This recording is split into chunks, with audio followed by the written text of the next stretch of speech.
Guys, selamat bersahur. Aku tak nak komen, aku tak nak review sebab ni kes siasat, masih siasatan polis.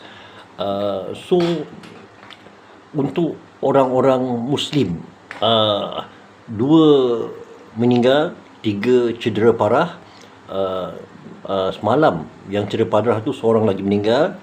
Okey, perginya di bulan mulia, di bulan Ramadan, hari yang mulia, Khamis malam Jumaat. Asbab kematian, kemalangan.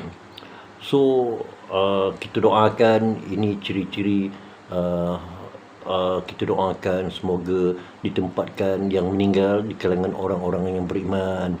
Okey, ini tujuan aku buat video ni untuk mengingatkan diri aku sendiri saja, dan kepada orang Islam yang tengoklah. Okey, setiap yang bernyawa, benda-benda yang hidup, dia akan tiba masa kematian. Tak kisahlah manusia ke pokok ke benda-benda yang bernyawa, hanya cara dan waktu saja berbeza.